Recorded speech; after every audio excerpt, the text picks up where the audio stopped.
మూఢనమ్మకాలకు కారణం ఏమిటంటే సమాజంలో ఉన్న నిరక్షరాస్యత, పేదరికమే దీనికి కారణం అని ఆ రోజు మాట్లాడేవాళ్ళం. నిజమే, ఆ కారణం అది కూడా ఒక కారణమే. కానీ ఈరోజు మనం గమనిస్తే మూఢనమ్మకాలు ఎవరిలో ఎక్కువ ఉన్నాయి? చదువుకున్న వాళ్ళలోనా, చదువురాని వాళ్ళలోనా? నాకు తెలిసి అయితే ఎంత ఎక్కువ చదువుకుంటే అంత మూఢనమ్మకాలు పెరిగిపోతా ఉన్నాయి. ఈ చదువు మనకేం అందిస్తూ ఉందన్నది ప్రధాన కారణం. ఈ దేశానికి రాష్ట్రపతిగా పనిచేసి నేను ఒక పెద్ద శాస్త్రవేత్త అని గౌరవించబడిన ఒక వ్యక్తి పుట్టపర్తి సాయిబాబా గారి దగ్గరికి వెళ్ళి అక్కడ మోకాళ్ళ మీద కూర్చొని ఆ ఉపన్యాసంలో ఏమిస్తున్నారు?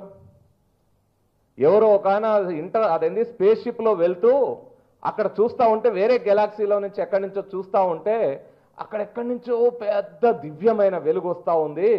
ఆ వెలుగు ఎక్కడి నుంచి వస్తూ ఉందని చూస్తే అది మిల్కీవే గెలాక్సీ నుంచి వస్తూ ఉంది. మిల్కీవే గెలాక్సీ నుంచి ఎక్కడ వస్తూ ఉందంటే ఆ మిల్కీవే గెలాక్సీ అక్కడ ఒక అన్ని నక్షత్రాల్లో, అన్ని వేల కోట్ల నక్షత్రాల్లో సూర్యుడు అనే ఒక నక్షత్రం ఉంది. ఆ నక్షత్రం చుట్టూ గ్రహాల్లో ఒక భూమి ఉంది.